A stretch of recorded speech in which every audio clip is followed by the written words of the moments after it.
Well, here we are at the after party on the podcast editor mastermind show. We've got Steve Stewart and Mark Deal with us, who just revealed the big survey results from the 2020 podcast editors survey. So if you missed that, go back and watch the replay for sure. And we're gonna start with where we ended. I think about the DAW question, because you were kind of like holding back some information from us there. So for maybe we should let them frame up what that question was, a little bit about the survey. Yeah. So Steve has been asking people for years, hey, how much do you make as an editor? And last year, I asked Steve, like, hey, can I have those results? Because I want to do some math stuff that I kind of missed from my corporate days. And I had some insights. And this year, I was brought in before he did the survey. We asked a little bit more questions. And one of those was, what DAW do you use? Not that I expected that to influence what people were quoting. And it turns out it did. So that's the setup. That's the background. So if I understand this correctly, there seems to be some kind of mathy correlation between what software you use to edit and how much you get paid. Is that right? How much you ask to get paid. Yes. Yeah. So as an editor, I want to know, what software should I switch to? And I'll stick to the answer I've been giving to people on social media for the last 5 years. Use whatever DAW that you are willing to invest the time to learn correctly. So I don't think there's a magic bullet out there. Even though the math said there was, I still don't believe there is. Okay, so what DAW did the math say there was? Steve? It was Pro Tools. Pro Tools. Mm-hmm. We have any Pro Tools users in the house? Nope. Not now. Not now. Not yet, you mean, right? And I have a theory on that. Now, we can't prove it out from the survey results, but I think it's because when you're working at a radio station, when you're working in a recording studio, a lot of times the software they're using is Pro Tools.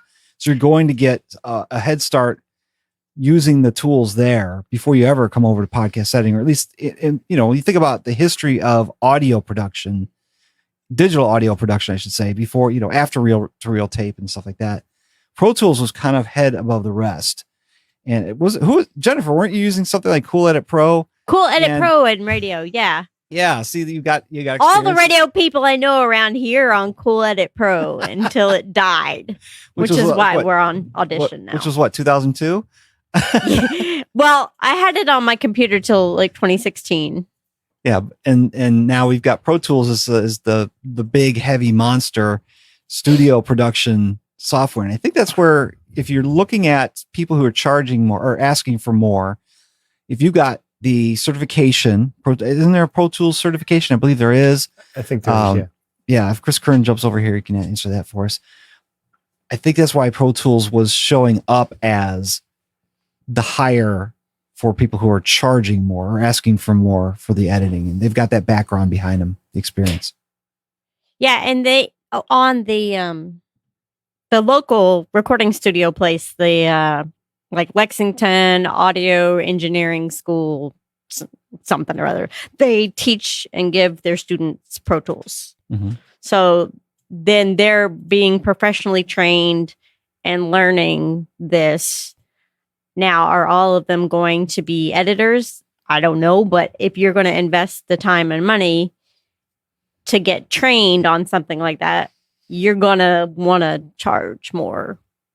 Now, I'd like to throw this question over to Carrie, because Carrie's been using Audition for 5-6 years. Is that correct? No, actually, it's not. You haven't been using Audition for 5 or 6 years?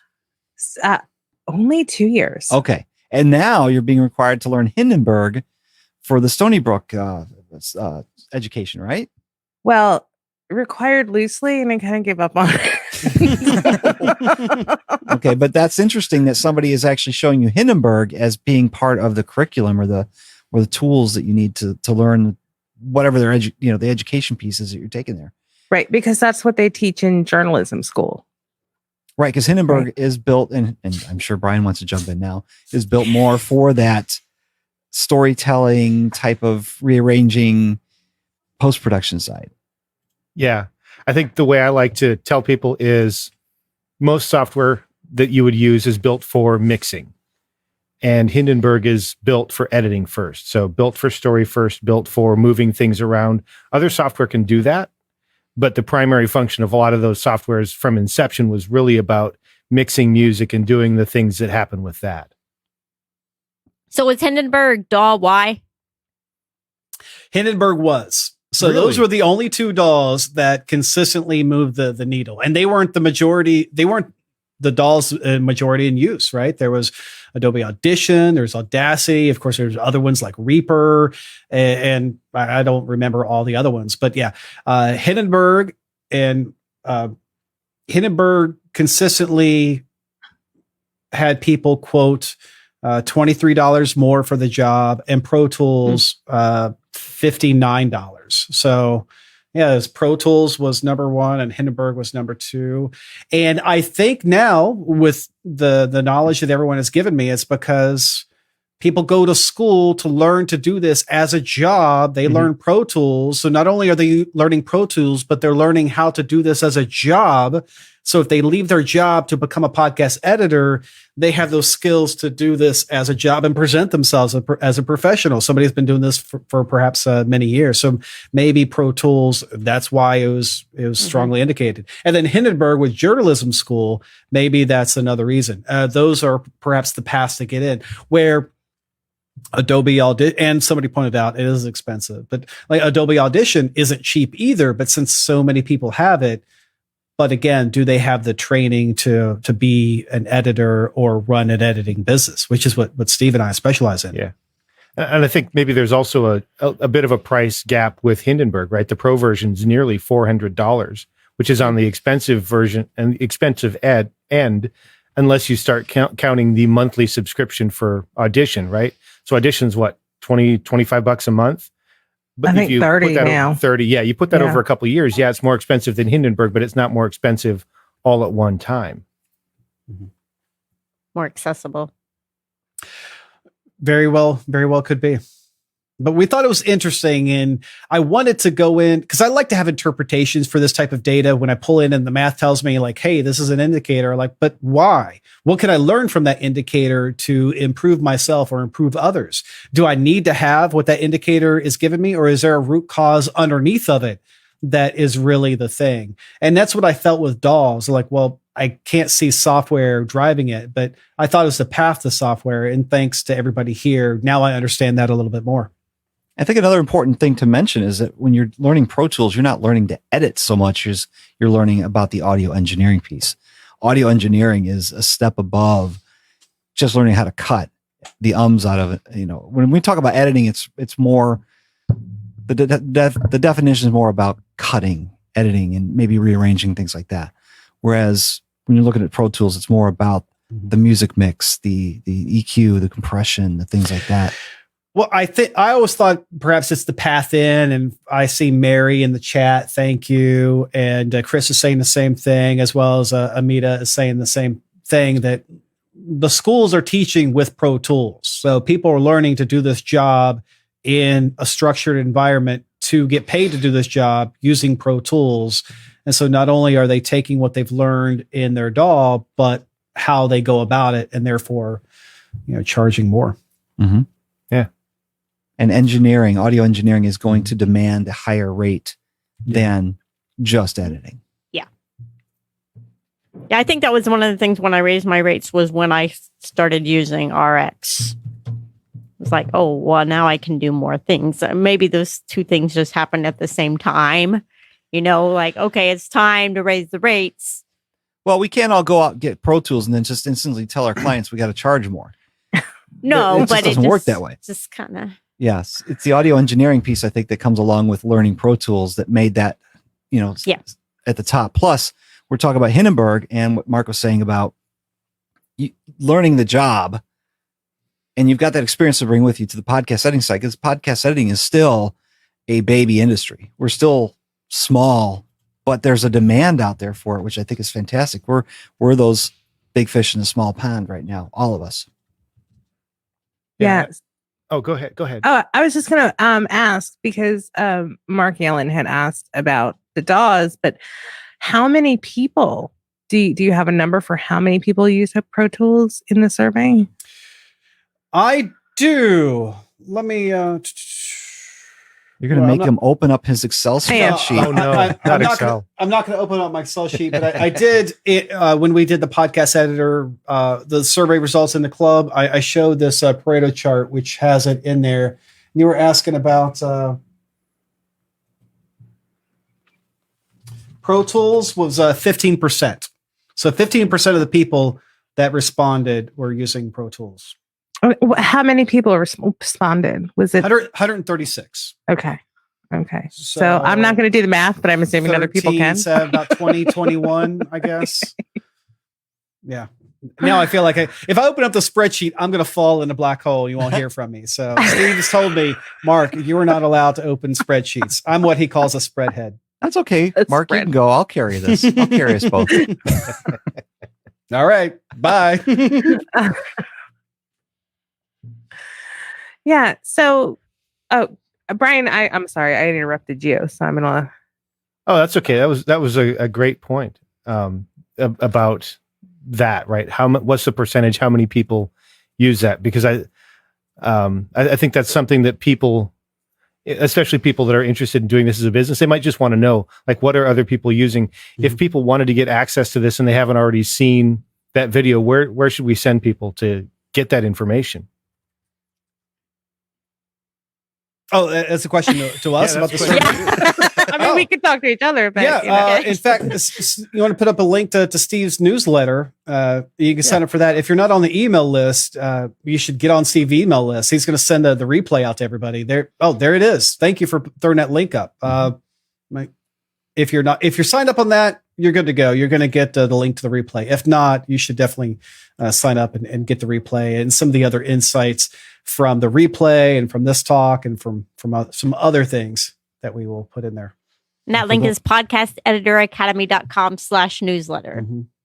Yes. Sorry, I told you would lose me if I opened up Excel. It's all the pretty numbers. Exactly. And I do colors and numbers. Yeah. Yeah. So was there any sort of insight compared? Let me see if I can phrase this in English. Was there anything that kind of stunned you in comparison from last year to this year? Well, it was a different survey because we asked a lot more questions. I think the big thing that stunned us was the pay gap. We knew there'd be a pay gap, but it went the other way because everybody says women don't get paid as much as men, and women are underrepresented. And I mean, we saw last year in the podcasting space, or podcasters, a lot more women were coming on board. I think they were saying it was over 40% of podcasters were female. And now we're seeing that in the editing space, even though there still are more men, at least the ones that took the survey, it was 2/3 of the survey were men. Well, that left the other third were female. And the numbers that Mark were able to pull out of there was the ones who identified as female were charging more, asking more per episode. Consistently charging more. Yeah. They were just busting that mold. Well, okay. So here's something that I think that may have also influenced that. And I think you guys are partly right that it has a lot to do with the fact that we work very hard as women to find clients who are the right fit for us. And I also think that that coaching piece is so important to women as well, and the customer service, those kind of things. But also the fact that women consistently have been having the conversation about rates for as long as I've been doing this, right? Which, 3 years, as long as there have been Just Busters, which I think is 2 years old. 2 years.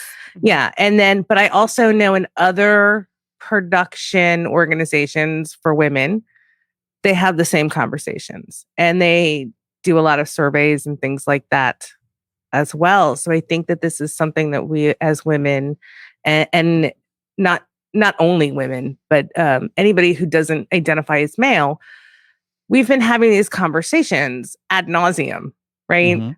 And I think that because of that, we're having a shift, essentially. And we So- have the conversation in an encouraging one another way too. It's not like, oh, you are so silly. What are you doing? It's like, no, you're worth more than that. Why are you, charging that? Okay, that's a great place to start. But now that you've been doing this for a while, you need to edit or something like that. So Just Busters is a nice place. So ladies who are listening and those who identify, please join us, Just Busters. Google it, you'll find us.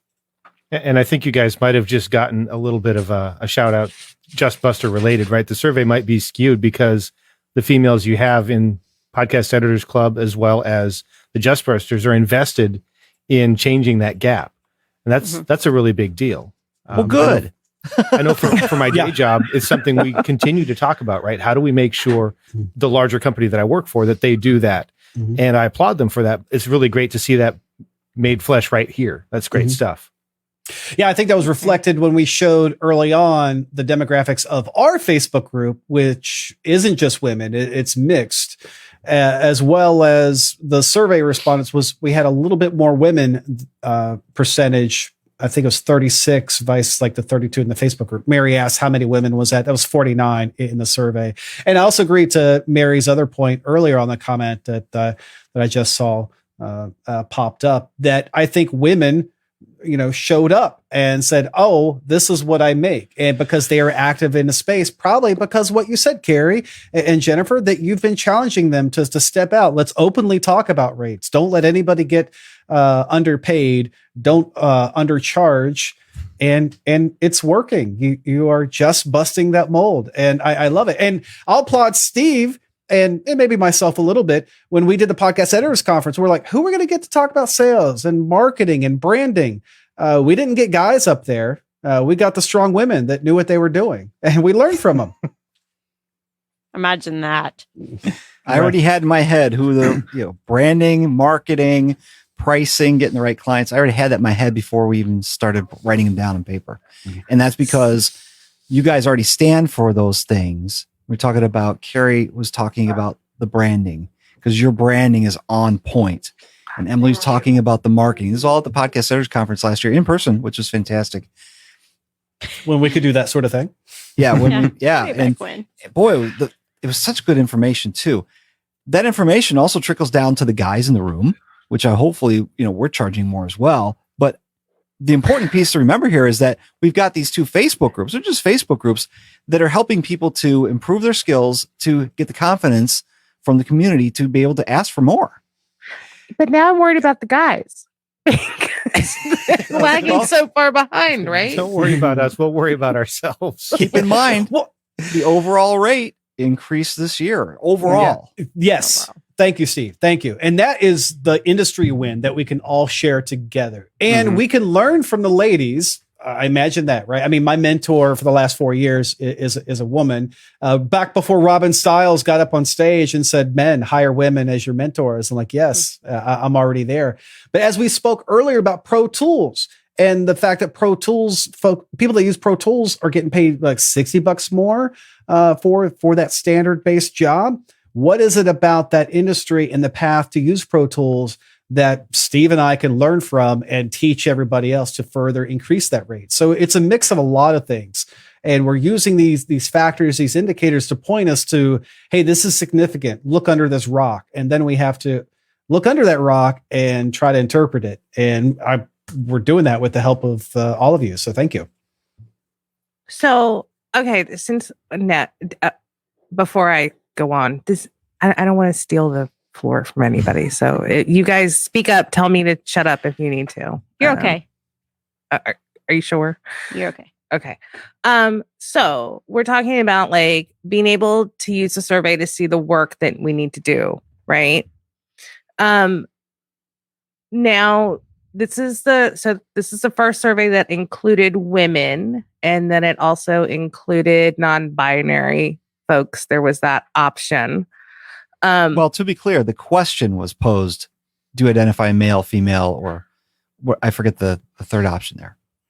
Yeah, and I asked Steve to put that in there. It's like we have to ask gender. Steve, I want to use this for a statistical survey. I know women want to know what the gap is. We need to ask gender identifying questions. And when people chose to identify genders or non-binary genders, we got to see if it influenced rates. So it was kind of baked in last year, but we didn't know where it was because again, these are anonymous surveys. Google doesn't tell us who you are. Google just says, look, this person has already responded, so they can't do it more than once. So what about ethnicity or race? Mm-hmm. Is that something that you're planning on including in the future? Because I think that I know a lot of the work that we do within Just Busters specifically is to kind of amplify people of color, women of color, essentially, because, especially being 4 white women who, coming from a place of privilege and running this group, that's something that's really important to us. Do you have any plans for that in the future? Like, because I just want to know what work we need to do, right? Agreed. Here's what I would say to that. We're going to add more as we can and as we think it will give us some ideas. That being said, so what? So what, Carrie? If I were to give you perfect information, if people of color are making less or are making more, so what? I say, let's go ahead and include those people. Like when Steve and I did a podcast editors conference, we made sure that we included women. We included people of color. I run Podcast Atlanta. Atlanta's a very diverse population. I make sure that the stage is as diverse as the crowd. So to that, so what? If I were to give you perfect information, is that going to change what you're going to do? And if so, not you personally, but if so, shame on you. You should do that now. With that mission in mind. I'm saying, like, as a community leader, that helps me prioritize what pieces I need to work on, like more like so critical need, essentially, right? Because we're only a few people, right? Serving, 1,000. So, that's what that information, I think, I see that. I see that. And again, I'm going back in my corporate data science thing. I used to tell executives what I would call the cost of curiosity, right? And that was basically like, hey, if I were to give you, Mr. or Mrs. Executive, perfect information on that, are you going to change your behavior or is this just a nice to know? And really, if you are just looking for data to justify what you want to do and what you believe is right, do what you believe is right and leave my team alone.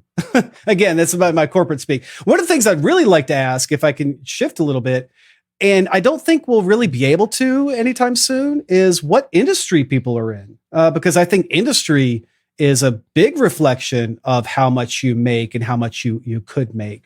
If you're a podcast editor serving farmers or a podcast editor serving CPAs or attorneys or personal finance people, I think that probably swings the needle a lot. Also, I'd like to look a little bit more into regional variation because there was a lot of countries that just had one person. I want to see, can I group things to find out a little bit more?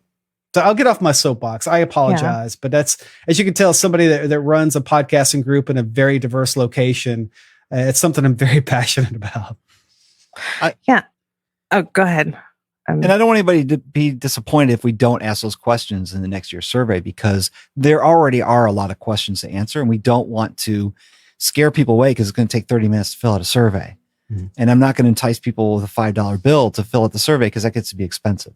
So we're going to evaluate what we think are the most important questions that need to be asked and get that data so that we can provide this very good information next year in 2021. Yeah. But I think that Mary's point is also a good one, because she said the information is not just helpful for you guys, but it's information for those that identify with the spectrum to be represented and see that they can also do this job. And I think there's value in that. So I would encourage you strongly to include that data, simply because this is what the community is asking for. This is what this segment of the community is asking for. Those who may otherwise feel marginalized or unrepresented. I think that it will not just help us as community leaders, it will help inspire them to be more confident podcast editors and more active participants in the community, which make us all better, I think. Okay. Agreed. So it's an easy question and we could put it in. But again, that would be next year. And I was really just trying to challenge people to look at what we have now and take that to pull yourself up, as well as if you have the opportunity to pull other people up around you, do so. Absolutely. But I'm just challenging you because I'm thinking ahead now, right? I'm thinking about next year. I'm thinking what, people have asked to see in the future. So, yeah. And if you need help, right? Because I know you're just two guys doing this for the love of it. Mm-hmm. So, yeah, I'm happy to that actually would be helpful. So, I mean, Carrie, as well, I see Mary in the chat as well. The hardest part is getting survey respondents. 136. It took us 6 weeks to get 136 editors into it. And next year, I think we'll do a survey a lot like we did this year. So that way we can have a little bit more of a trend. You saw I did some gross comparisons of averages last year to this year, but it really wasn't enough for trend lines. And we could still include ethnicity as well as some other questions and still be able to have some trend line data. And that'll be interesting. Yeah. But yeah, more respondents is always good stuff. Well, we'll get, we'll get behind you and push that out to the world. So. Cool. And one of the things that when you were talking about it live in the reveal that you went, this is interesting, were the events. And if you go to one podcast event, but if it's this event versus that event, but if you go once, you see this bump. If you go twice, forget it. And you just scratching your head like, where? Yeah, I was doing the same thing. And when I was listening to that, I know that when I go the first year, I'm meeting people, I'm seeing new people, I'm looking for referrals. Hi, I'm an editor. I'm introducing myself as that. I'm branding myself as that. Nobody knows me here. I got to make myself out to be the editor and I get referrals and this works. The second year, I'm like, hey, friends, what's up? And I'm not. Or especially the third year, I'm not even thinking about trying to get new people anymore. I just want to hang out with folks. So you're walking in the room like a boss. I know. I'm like, hey, yeah, it's me. She knows everybody, right? So that is, from my perspective, is why you might see some of that. But I don't know. Daniel, you've been quiet. I'm going to put you on the spot here. I don't have anything on the event. I didn't catch anything. No great insights for me there. Oh, okay. Steve, you want to recap what we're talking about for those who didn't see it? On which piece? Because there was a lot of stuff. Talking about the conferences, right? Yeah, the conference piece. So we found a big correlation of people who went to PodFest. No, it was the other. It wasn't so much PodFest and Podcast Movement, but the ones that were not PodFest and Podcast. These other podcasting conferences. Right. Well, that was the large win. It was to go to the other conferences because, again, I think Carrie, you actually commented, and I think it's the perfect analogy is, big fish, small pond. When you're walking into a room of 3,000 people at Podcast Movement, there's going to be other people who are your direct competition. Now, there's going to be a lot more demand inside that room for what your services provide as well. But if you're walking into, I'll just use the example of Podfecta. It was a podcasting conference. It's limited to 100 people in Nashville. And the number of people there who were podcast editors was probably me, myself, and I. That's 3 people. That's it. It was me, Brian, Daniel, and you, Steve. That's right. You guys were there. Yes. Yeah, we were there. In the front row. Yeah, everybody but Carrie. Which, by the way, probably highlights the point, right? It's the same people over and over again at these smaller conferences. So you get a bump if you go once, but do I need to see all of you again? At a small Yes. Yes. But not for. Let's just go to the bar. Yeah. Yeah. But what's interesting is that last week we were talking about this very thing is going to going to industry conferences and being the podcast person for your industry. You know, Steve, we used you as an example. Like when I think of FinCon podcasts, like you're the guy. So there's a huge value in getting outside the podcast bubble into your niche. Yeah, there's a lot of history behind that as well. I was already attending the conference for 4 years before I started editing for anybody. And I was only doing the editing for myself until 2016. And as soon as those, there's this growing community of people in digital media creating content, and podcasting was on the rise. I was already ingrained in the podcasting medium, not because of podcasting, but it was something that I was already doing with my financial coaching business. So that when the switch got turned on, oh, Steve's editing podcasts, I need an editor. I know, like, and trust him because I already know him from the FinCon Expo. That just started the phone ringing, and it took over.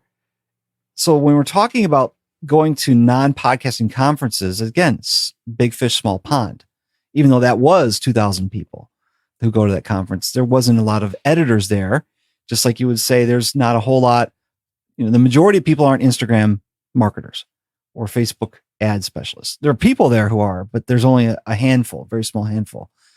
And when you get to be known inside of a small community as that guy or that girl, you get instant credibility, even though you haven't earned it from that person. I get people all the time recommending me, and I've never worked with them. I might have had a small conversation with them on Facebook, and for whatever reason, they recommend Steve's the guy. It's not really earned credibility. I'm not going to turn it away. And then I want to make sure that everybody understands a lot of the survey results. One thing that didn't get highlighted that I wholeheartedly believe in is the customer service aspect of it. When you provide really good customer service, no matter your skill level, you win over your client and they stick with you, and they're going to bend over backwards to help you do whatever it is that you need. Take a week off or whatever. They're going to help get you the files early. Yeah, that was that was a note I made about people the editors that offer coaching, like the musical window. The editors that offer coaching are getting was like 19 something more. Yeah.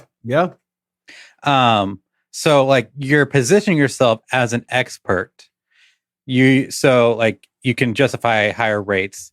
You are attracting higher quality clients, or I guess higher ticket clients, because the people that are looking for coaching and for consultation can afford to pay it. And they're probably using the podcast for like a business or something. So they're the ones that can afford to pay higher rates. And then on top of that, through coaching, you're building that relationship. You're building that relationship so that way, as you grow in your business, you start charging more. They're going to stick with you because you have that relationship. Yeah. It makes it, you're worth more. And as you mentioned, it makes that hurdle rate higher. So it's harder for them to fire you because you're so much more entrenched. And I believe, again, this is my interpretation and belief of that data that strongly pointed that people that offer coaching and consulting services make more, is that since they are positioning themselves and not just an expert in the podcast production side of things, but also your outcome as a podcaster. Some people want great guests. Some people want ratings and reviews. Some people want, to sell more services and consulting or downloads. And I think people that offer coaching and consulting services look at those metrics, identify those metrics, and help their clients reach those metrics, and therefore perhaps get paid more, even if they're not. And this is the thing with this question, as well as the events question. We weren't asking, where do you go to get paid more? We were just asking, what do you get paid? And then we asked all these other things. So even the fact that you offer coaching and consulting allows you to get paid more when you're not doing it. Does that make sense? Yeah. And if I can give a testimony, because with the coaching aspect, if you're going to be, let's say you've got 5 people in the room who can edit podcasts. They're all equally skilled. They're all charging the exact same amount. You got the one person walks in the room. You all do the same thing, except one person offers coaching, or they have the ability to coach through problems. Which one are they going to pick? Right. You're going to be able to command a higher rate because you know both sides of the microphone. The coaching thing, I really do think is a really important piece of that. Rather than just being an editor, you've got to be able to do all the things. Even though you might not do all the things, you just got to be knowledgeable about it, because that client may lean on you for some advice, some support. I just lost a client, one of my highest paying clients this week, because they wanted video editing, and I don't do video editing. So because I don't have that skill set and I don't want to do that thing, by the way, I'm losing a high paying client. However, I gained another client because of, all this support that I give to this niche community I'm talking about. They're just already like, oh, Steve, I just need you because you're the guy. And I give value through communications, through Facebook group communications. We just had our expo virtually online last weekend. The coaching, the ability to help and provide great service, that all adds up, and that helps me to be able to create I'm making a living editing podcasts. It's insane, but it's true. Yeah. And then just kind of to piggyback on that, most clients aren't going to hire you or like stick around because you can EQ perfectly, or you can like engineer their show to perfection. If you can help them like with the technical side of recording to make it easier, make them look good in front of their guests, help grow their show, like that's what's going to keep them around. Deliver on time. Yeah. and I think to just kind of expand that on, let me try English again, to expand on that a little further, it's not just those aspects, although yes, they are super important, but I think at its core, it's really coming down to that customer service piece, where how do you communicate with people? Mm-hmm. How do you approach every problem like the client is wonderful, right? And that your job is to encourage them and work them through those problems without letting on ever that you are so frustrated with them. I mean, really, that is a challenge for anybody working in customer service. How do you pull that off? Like it's effortless and like it's not a problem and we'll take care of it, and communicate that to the customer so they really feel like they're getting that high level of service. And I think that is a developed skill. I don't think that is something that just happens. Right. Customer service is probably your most expensive activity. Yeah. Mm-hmm. It takes up more time, and you're not really benefiting from that time, not directly. Even if you're getting charged, if you're charging them for coaching, then you are. But when that customer service aspect comes into play, you're going to go the extra mile to make sure things are done right and they're delivered on time the way that they want it. And they got an email, they got a question, and they forgot to send you 2 files that were the right ones, and you started editing the wrong one. I mean, it's all stuff that happens. Mm-hmm. You can't complain. I guess you can. I think not to them. I think Brittney drops a hammer on her clients, but they love her anyway. So I'm sure if we could all watch Brittney interact with her clients when there's a problem and when they frustrate her, you would never know it. I'm sure it would be like a teaching moment for all of it. I think Brittney, if you're listening, we need you to record yourself in these situations so we can have trained, like when you call the customer service line, like, so we can all have training with you. That's your next course. Yeah. Brittney, you're right. If anyone hasn't seen or heard that episode of Brittney on Podcast Editor Mastermind, go check it out, because it is a master lesson in customer service. In fact, when I even talked about that block in the Podcast Editor business model, customer service segments, I quoted how Brittney does that. You have to work within her systems in order to be able to be her client. Is that going to be you, or are you going to work with client systems? And really, that all depends. But yes, thinking about customer service and how you'll interact with your customers will affect your prices and how you sleep at night. And I don't want it to sound like I was trying to make Brittney sound like a horrible person. She's not. No. I think she's fair but firm. Yes. When you're honest and truthful with people, they know where you stand. And I think that also plays into this factor a lot. Mm-hmm. Yes. And it's probably a whole different episode, but because she works with coaches who know, like, they give advice, so like they are kind of like those tough love kind of people, so they can appreciate whenever she's like telling them like, this is what you need to do in order to whatever. It comes down to, I would like, argue with that though. oh really? I think it's a lot easier for people to give tough love than to receive it. Sure. As I pointed out, I think it has to do with editor-client fit. And I think that I really feel that perhaps women are doing a better job with editor-client fit than perhaps men. And not just using one example, but the 36% of those that respond. Perhaps that's why they're doing it. That, as well as the support in, the Just Busters group and women bringing each other up. So that kind of brings me to something that I made a note of. And one of the surprising statistics was that editors that have been editing 3 to 5 years make less than the average. Yeah. And when I saw that, like, I thought back to, where was the industry 3 to 5 years ago? And this was pre, Podcast Editor Academy conference. It was kind of like when I was first getting started and just learning about the, Podcast Editors Club. And since then, we've had a huge push in the editing industry to charge more. And then couple that with Just Busters, who are pushing for higher rates. So you have, editors that have been 3 to 5 years that are kind of stuck maybe in that old mindset and harder to, either they have clients that they don't want to raise the rates on, or they're kind of on old pricing. But then you have like this new crop of editors that are seeing what the industry is now, seeing like there is a lot of money to be made, are getting encouragement from Just Busters, from the Academy, from the club, to charge what they're worth.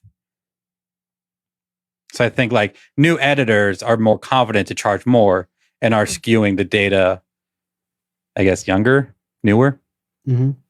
I'm not 100% convinced that's true, though, because we've got Stephanie here in the chat commenting that it would be really interesting to see how skills also play into that, right? It might not just be length of service. There might be some other factors. Did you guys test for anything that goes with length of service? We did not. Although that it wasn't length of service. It was experience in editing. How long have you been editing, whether paid or not, right? And we had a different question for getting paid.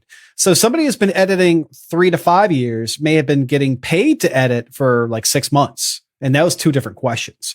But again, whether somebody had been editing for 0 to 1 years or 1 to 3, 3 to 5, there was a dip. And then after 5 years, the dip was gone. And my interpretation was that people are starting to understand how much they don't know. When you first start editing, you're like, oh, it's just a simple, at first you're like, oh my gosh, it's so hard.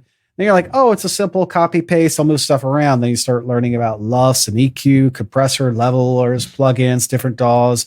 I think maybe people are, my interpretation was people are starting to fear what they don't know. Now, what Daniel was saying is a good point, and I hadn't thought about that. Perhaps the people that have been editing for 3 to 5 years, they came in as, Steve Stewart and others. Long list of names. I won't list them all, but since Steve is here, started really putting editors on top and saying, hey, editing is a job. There are people that edit podcasts. Perhaps those people were kind of born into that and felt perhaps they had to undercharge in order to be competitive. But those that came after realized I should charge a lot. And those that have been before, the incumbents, are like, I should charge a lot because I've been doing this before, Steve, you made it popular. So now I've come full circle and I'm agreeing with Daniel again. I think it's a mixture of everything. I mean, there's not going to be one factor that decides this. I mean, it's probably a mixture of things.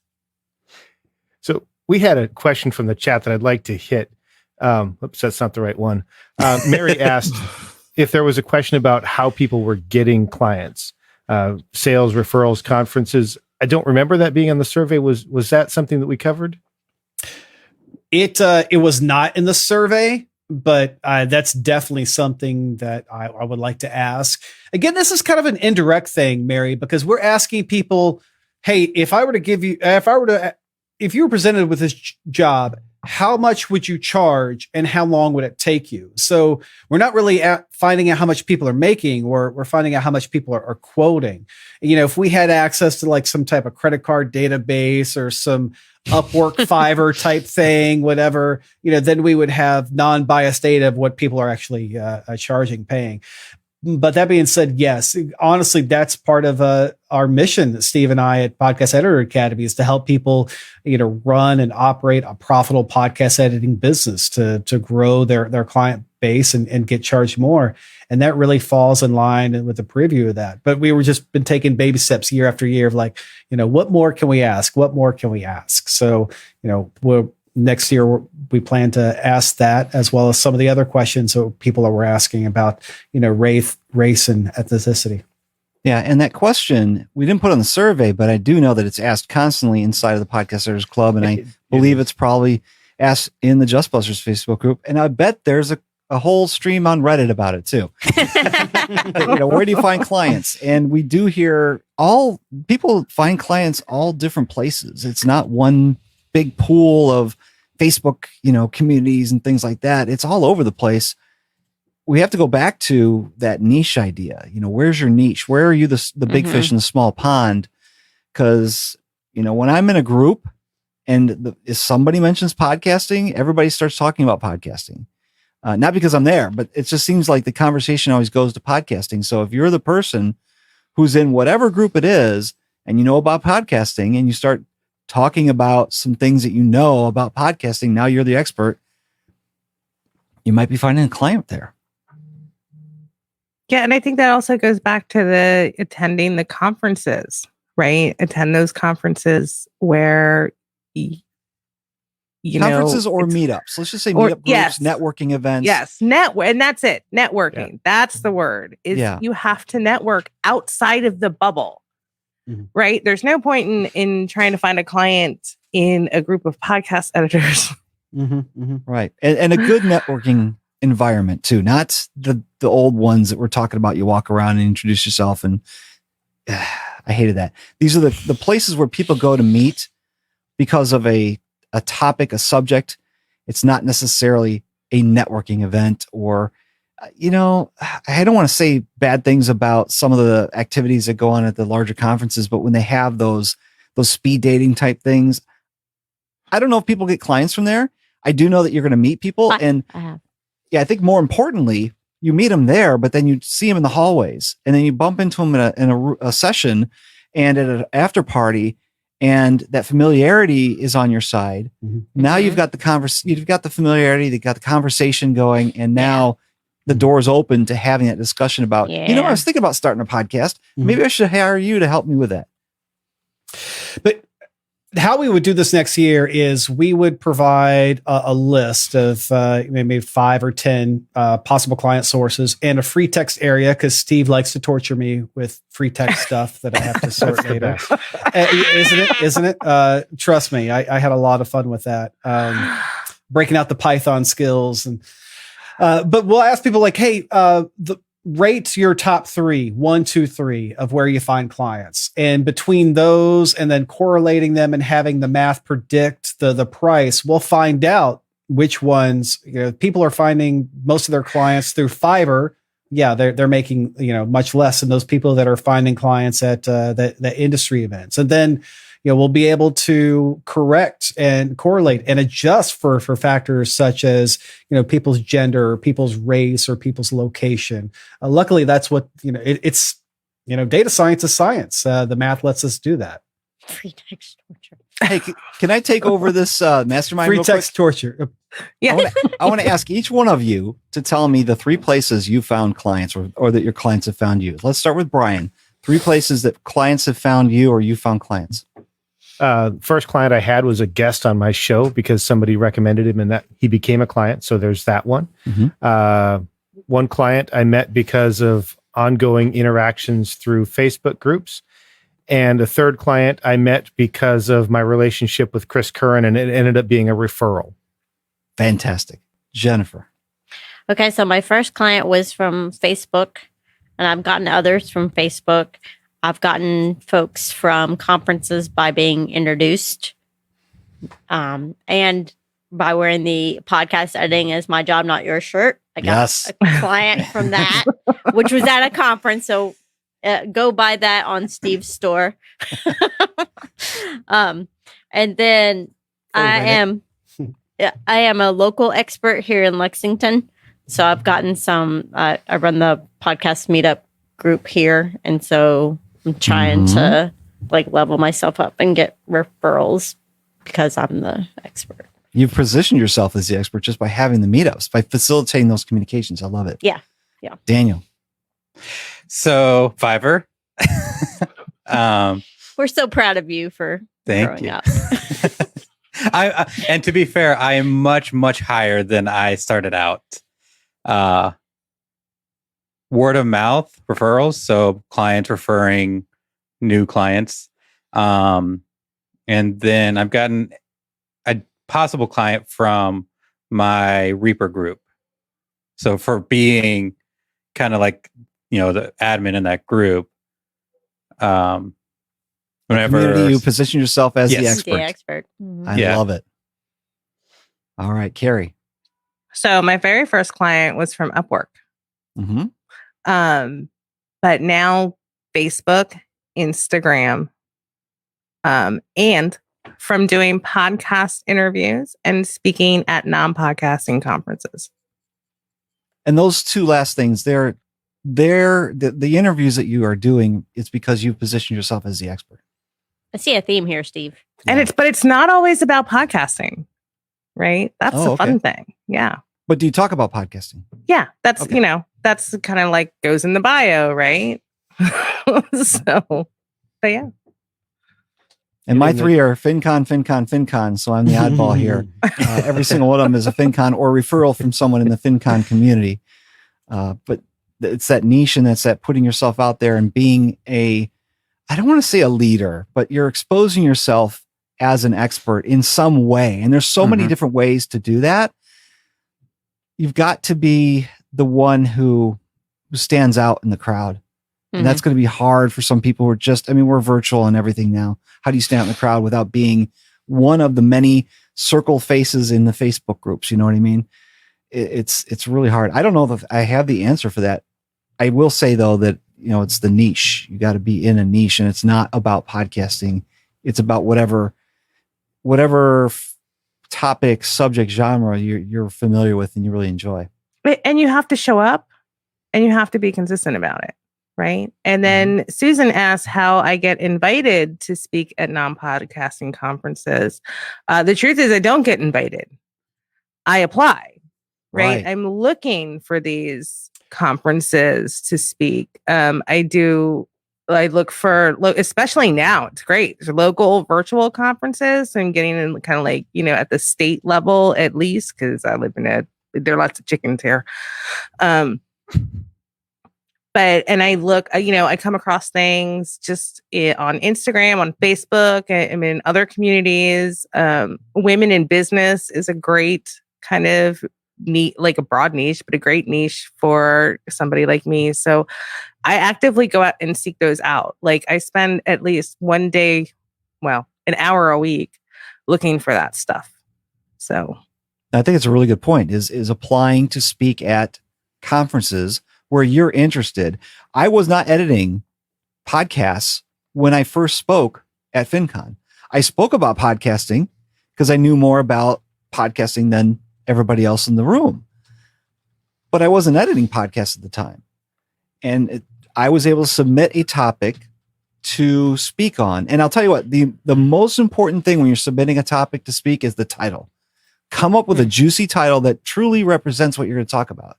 But if you've got a attention-grabbing title, that's what your subject will be about, and that's what people are going to show up for, and that's what the organizers of the conference are going to pick you from. The description is also important, but that topic title is really, really important. Yeah. I spoke about podcasting at a virtual dog trainer conference this year, and they approached me because I'm the local expert. I don't know if anyone watched it or not, but I recorded my little hour about podcasting for dog trainers. That's amazing. I feel like we need an episode on how to craft a conference Pitch. Yeah. Yeah. I would say, as somebody, I've done 40 some events and I've worked with a lot of the conference organizers in the podcasting space and outside the podcasting space. The application processes are great. You know, that's okay. Definitely reach out to the conference and event organizers and not only present yourself as, an expert or whatever, but honestly, make it easy on the conference organizers and event organizers, because they want somebody that is going to be easy to work with and please a crowd. The expertise is like a close 3, but it falls underneath 1 and 2. So if you can show 1 and 2 quickly and concisely, you're in. That's how I got on the stage in digital summit and internet summit at a few cities. And I was the only podcaster. Like, oh, great. You're our token podcaster up on stage. And they know a podcaster can talk. They didn't even ask for my speaker reel because, I'm a podcaster. And now I'm a podcast producer. I haven't had my own show since 2015, but sure, they still put me up on stage. So yeah, network with the folks that run the place. Well, it's time to go, because Mark has changed his icon on his name from Star Trek to stats to zzz. So I think he's fading fast. But we wanted to give a shout out to the Podcast Editor Academy again, and everyone should sign up for their newsletter, which is podcasteditoracademy.com/newsletter. And then you can find out more about what we've been talking about. You'll the link to the results, will it be living in the Facebook group for a while too, or will it just be in the Academy? The replay will it'll be in both. Okay. But it will only be in the Facebook group for, we're figuring about 30 days. Okay. So now, is there something I can share over in Just Busters for our ladies, for a limited time? We would have to find another way of doing that because the group is closed, so we wouldn't be able to share it straight out. Yeah, but I think it's something important for them to see. Yeah. Yes. They should just join the club. Well, they should. I mean, I agree. But I don't want to force them to do that if they're not interested. But we want to give our audiences options, right? Mm-hmm. Mark and I'll talk about how we might be able to do that. We'll see. Yeah, and the best way to get notified of that is join Steve's newsletter, because once we hook that up, it'll be up in his newsletter, and you can go and check it out. I will say the survey results, it's not something we typically keep behind, a lock and key. The 2019 results are still up there in public from like 14 months ago. I mean, sure, a lot of stuff is inside the Academy only, but the survey results are too important, I think, for the industry. So yeah, it'll be out there. Now, how, where, and what link, we just did it tonight. The best way is to get on Steve's newsletter. Yeah. Well, thank you guys for joining us, and for the Podcast Editor Mastermind group. If you want to be on this show, you can go to podcasteditormastermind.com/be a guest and join us. And I'm Jennifer Longworth. You can find me at bourbonbarrelpodcasting.com. I'm Carrie Caulfield. Eric, you can find me at yayapodcasting.com or follow me on Instagram at Carrie Eric. I'm Daniel Abendroth, and you can find me at rothmedia.audio. And I'm Brian Ensminger. You can find me at toptieraudio.com. I don't know who to point at next. Let's go down to Mark. I'm Mark Deal, and you can find Steve Stewart and I over at podcasteditoracademy.com. And I'm Steve Stewart, and you'll find me at podcasteditoracademy.com. Hey, that's my place too. Fantastic. Well, thank you all for joining us, and thank you all in the chat. It was very nice to have so many people watching this evening. Mm-hmm. Bye. All right. Bye. Bye.